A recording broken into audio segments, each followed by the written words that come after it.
In the quiet town of St. Brielle, life moved at a gentle rhythm. The streets curved around old oak trees.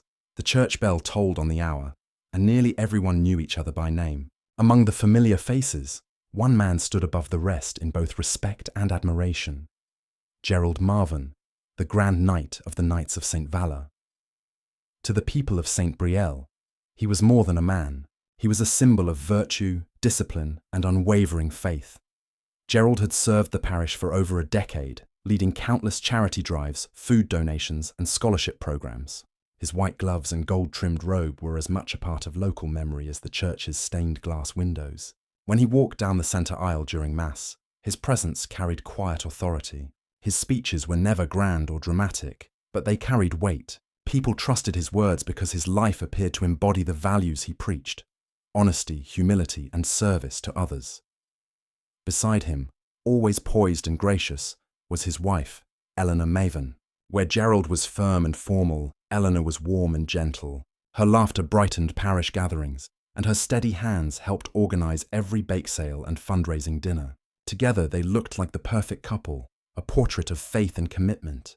They had no children of their own, but every young volunteer at the church saw them as parental figures. The highlight of each year was the Knights of St. Valor's scholarship ceremony, a prestigious award given to a local student who showed both academic excellence and strong moral character. Gerald had personally started the fund years ago, determined to give back to the community that had once helped him through his own hardships. Over time, the scholarship became the pride of St. Brielle, and winning it meant more than just financial aid. It meant earning the blessing of the entire town. This year's recipient was Lucy Varela, a quiet but determined teenager who had faced tragedy early in life. Her father had died in a factory accident 2 years before, and her mother worked long hours at a small diner to make ends meet. Lucy's story had touched everyone's hearts. When her name was announced as the winner, applause echoed through the church hall. For Gerald, it was to be his crowning moment, a celebration of charity and community spirit under his guidance. Preparations for the ceremony began weeks in advance. Banners were hung across the hall, bearing the words, "Faith in Action." The choir practiced hymns, volunteers polished the brass fixtures, and the church treasurer, Father Desmond Hale, prepared the ceremonial check, $10,000, drawn from donations collected throughout the year. Eleanor helped arrange flowers for the tables while Gerald oversaw every detail of the event, ensuring perfection. He was meticulous, as always, noting every seating arrangement, every camera angle, every speech cue. Yet, beneath his polished exterior, something was different about Gerald that year.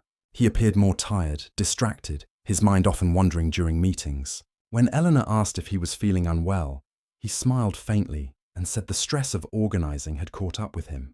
But even as he reassured her, his eyes carried a strange heaviness, a shadow she couldn't name. On the night before the ceremony, Gerald stayed late at the parish office. The janitor, an old man named Henry Lowe, later recalled seeing him sitting alone under the dim light, staring at an open ledger. His hands trembled slightly as he turned the pages. He seemed deep in thought, muttering something to himself before closing the book and locking it away. No one knew what he had been looking at. To everyone else, the following morning appeared flawless. The sunlight streamed through the stained glass windows, filling the hall with warm color. The townspeople arrived dressed in their finest clothes, the air buzzing with pride and excitement. Cameras from the local news station set up in the back to record the event, and the smell of fresh lilies filled the room. Eleanor stood near the podium, adjusting the microphone and straightening her husband's sash before the ceremony began.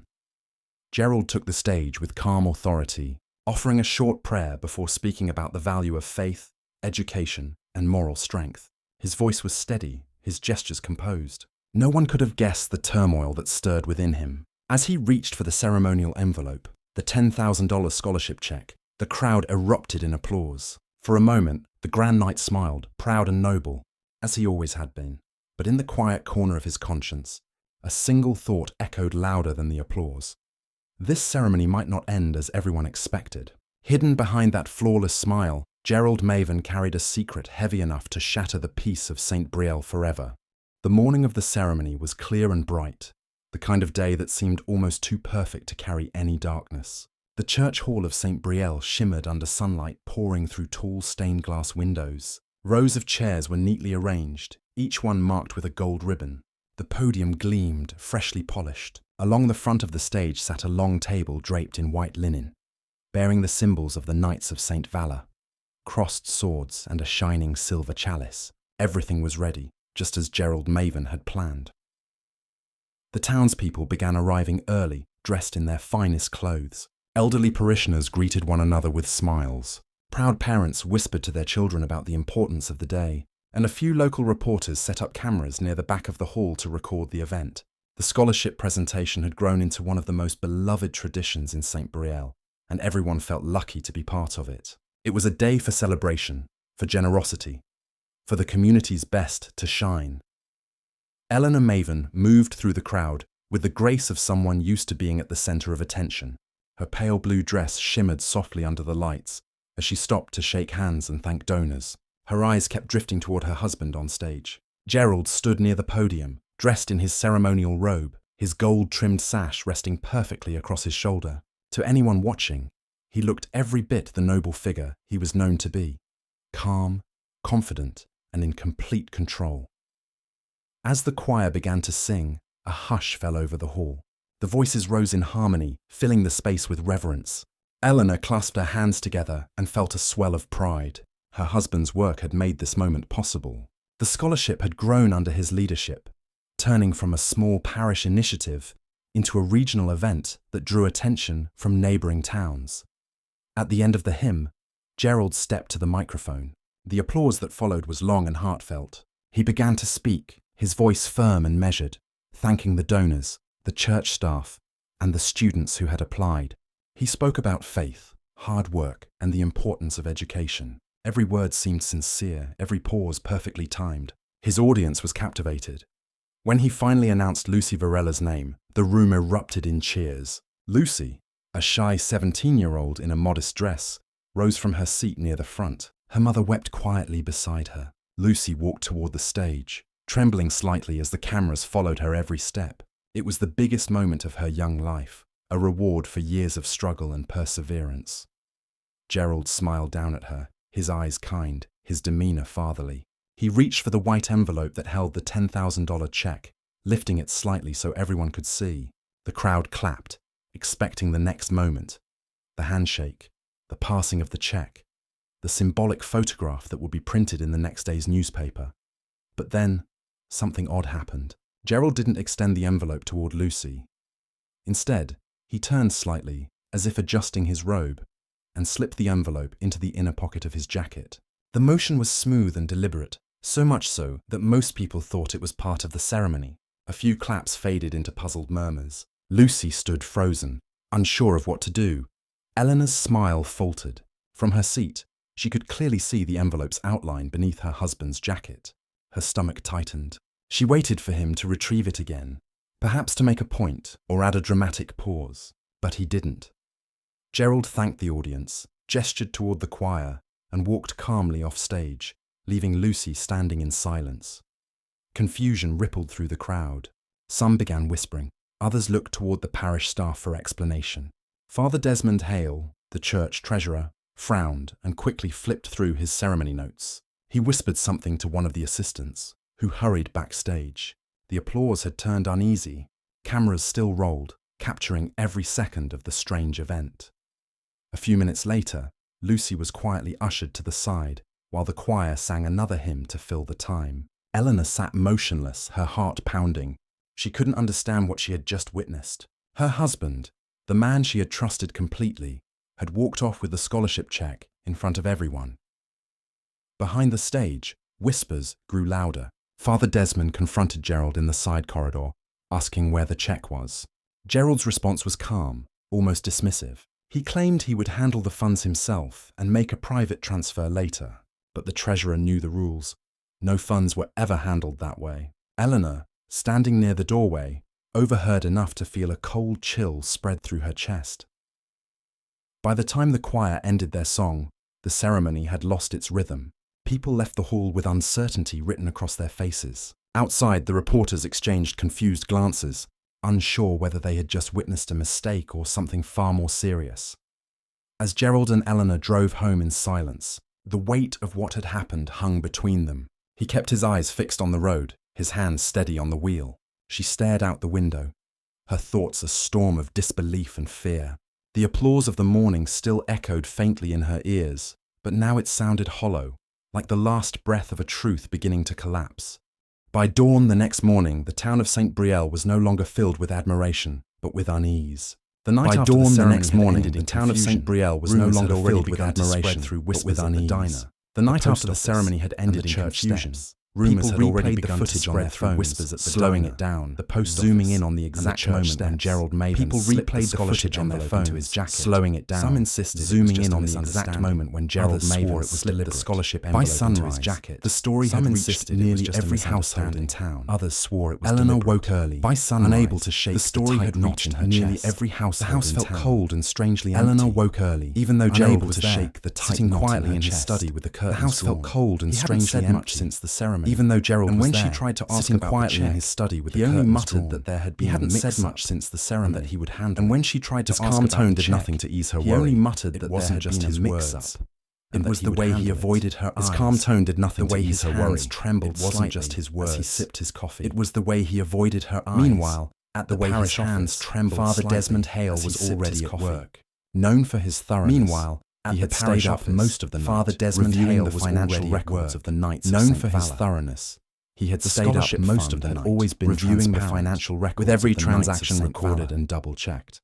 The scholarship about Gerald's behavior always been transparent, gnawed at him. With every transaction recorded and a strange pattern began to something about Gerald's behavior. Several small expenses gnawed at him. Each one labeled as miscellaneous, a strange pattern began special donation. Several small expenses. They were all approved. Each one labeled as miscellaneous outreach neatly over the past special donation. The total wasn't enormous. They were all approved by Gerald's concerning amount, spaced neatly far beyond what could be explained away as a clerical error. But it added up to a concerning amount. Father Desmond called the parish accountant could be explained away as a clerical error. Clara had worked with the church Father for years Desmond called and was known for her sharp attention to detail. To come in together, early. They cross-checked. Clara had worked with the church for years and donor and was known for her sharp attention to detail. The more inconsistencies they cross-checked every expense against new hymnals that never arrived. A charity transfer, the more unregistered account, and a payment for new hymnals that never arrived. Several deposits, a charity private fund to an unregistered name that looked eerily familiar. Most suspiciously, G. Marvin and Sons into a private fund. It was under a name that Gerald's name eerily familiar. Coincidence.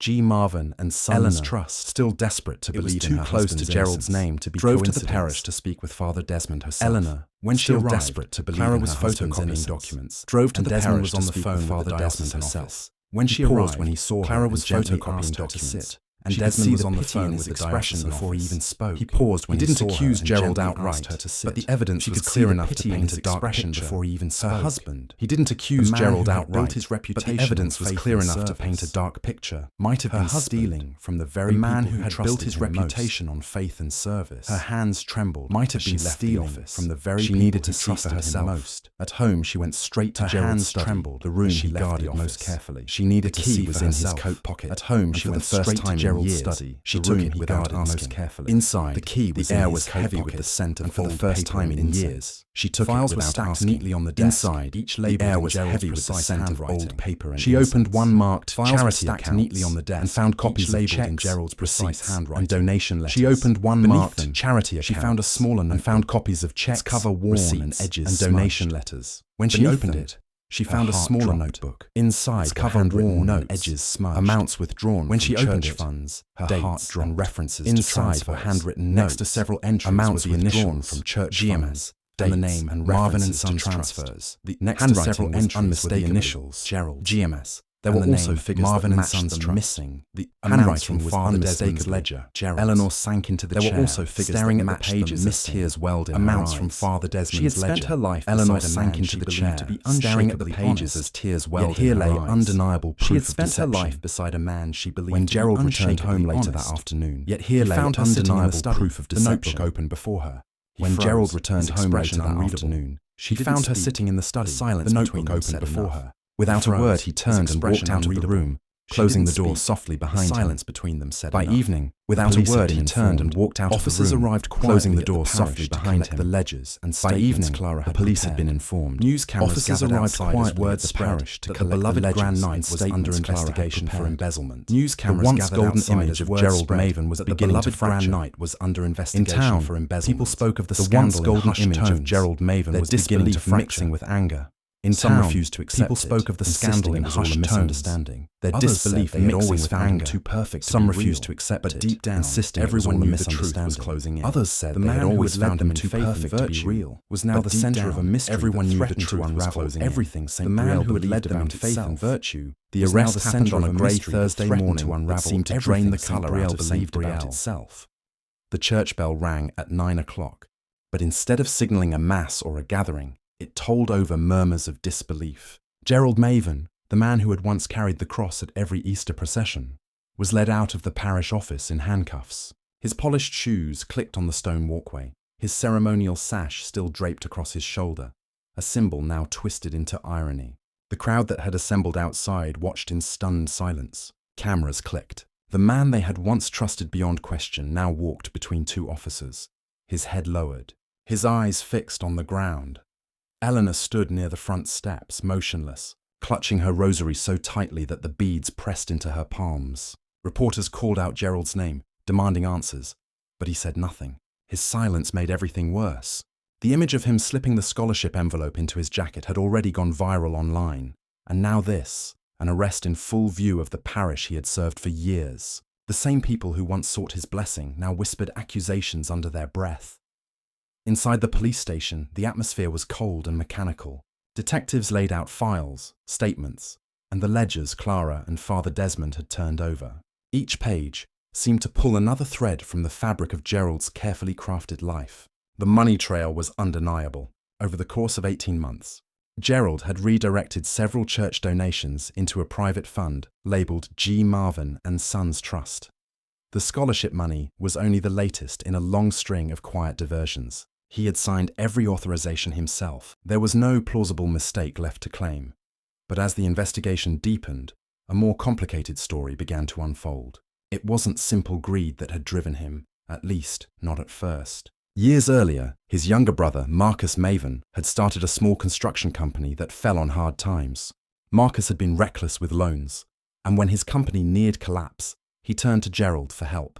Gerald, bound by loyalty and pride, had dipped into a church reserve to cover Marcus's debts, intending to repay it before anyone noticed. When the repayment never came, he took more, each time convincing himself it was temporary. The deeper the hole grew, the more desperate his attempts became to fill it. Eleanor listened to these details in court, with a hollow ache in her chest. The courtroom was packed with townspeople and reporters, all drawn to the spectacle of the Grand Knight's downfall. She sat in the front row, dressed in black, her hands folded tightly in her lap. She could hardly look at Gerald as the prosecutor spoke of deceit, of the betrayal of trust, of a man who had disguised theft behind the language of faith. The evidence was overwhelming.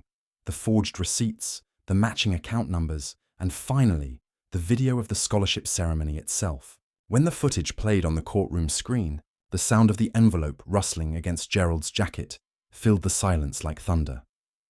The defense tried to paint him as a man under pressure, driven by misguided intentions rather than malice.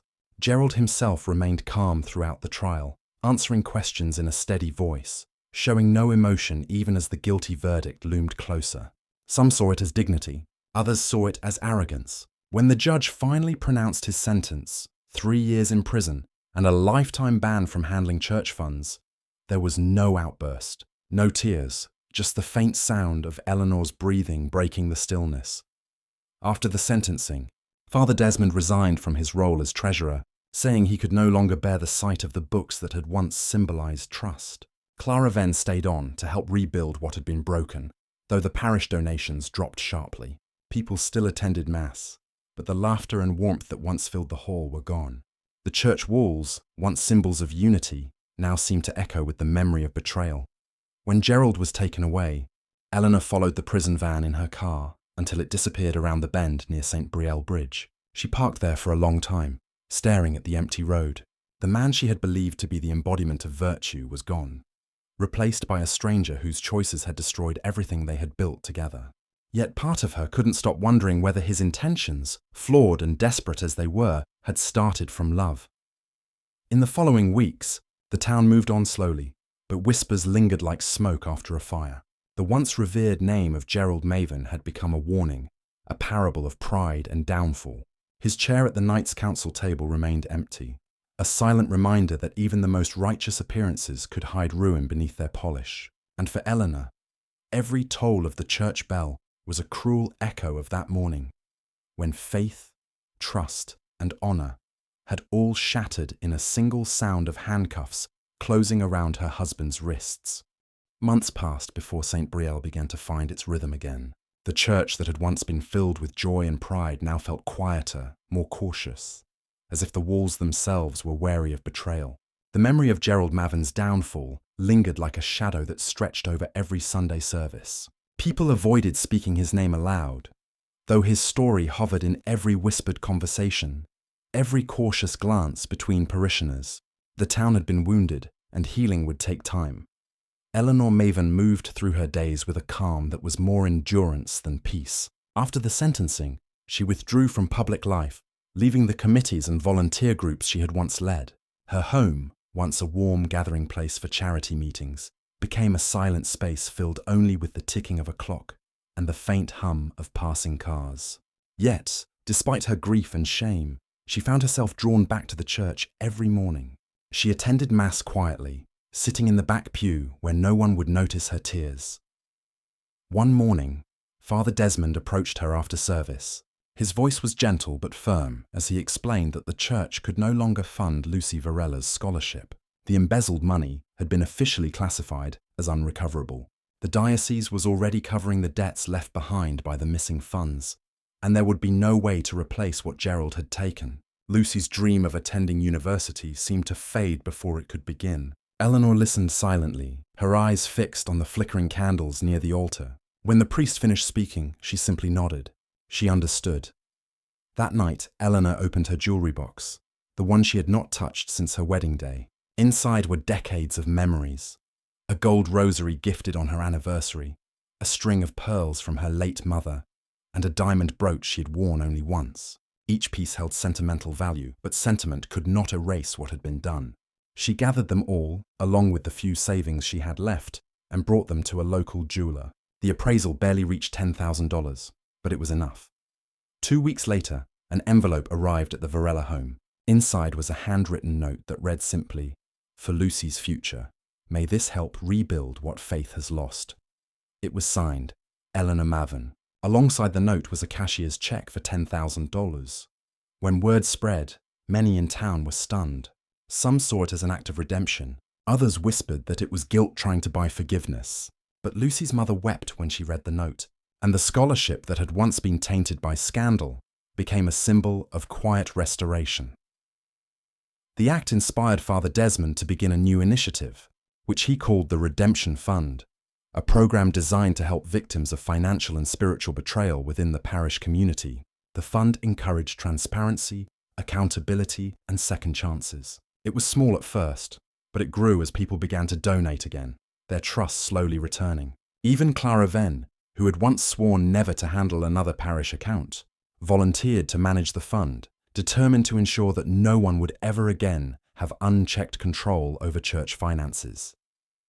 Meanwhile, Gerald's life inside prison was a stark contrast to the one he had known. The cell was small, the routine repetitive, but the silence gave him time to think. At first, he resisted the chaplain's attempts to speak with him, refusing to confess or even discuss what he had done. But over time, he began to attend the prison chapel, sitting quietly in the back as others prayed. There, away from the eyes of the town he had betrayed, he began to write letters to the church, to Lucy, to his brother Marcus, and to Eleanor. Each one was an apology, handwritten with deliberate care, but Eleanor never responded. She kept the letters in a small wooden box by her bedside, unable to read past the first line. When Gerald was released after 3 years, he didn't return to St. Brielle. He found work in a small parish several towns away, where no one knew his name. He spent his days cleaning pews, tending to the garden, and quietly attending Mass. He never wore his knight's sash again, Those who met him said he rarely spoke about his past, but always carried a rosary in his hand. Back in St. Brielle, the Redemption Fund flourished. The church regained its spirit, though it never returned to what it once was. People became more cautious, more thoughtful about trust and faith. Eleanor continued her quiet life, occasionally volunteering at the parish pantry, but never stepping back into a leadership role. Years later, when the story of the scandal was retold to new members of the congregation, it had changed in tone. It was no longer just a tale of theft. It had become a story of frailty, of forgiveness, of the painful but necessary path toward redemption. Gerald Maven's name, once spoken with reverence and then with scorn, came to symbolize something more human, the truth that faith, when fractured, can still be mended, not by perfection, but by the courage to face one's own darkness. And though the church bell tolled as it always had, its sound now carried a softer message through St. Brielle's streets, a reminder that forgiveness, like faith, is never lost forever.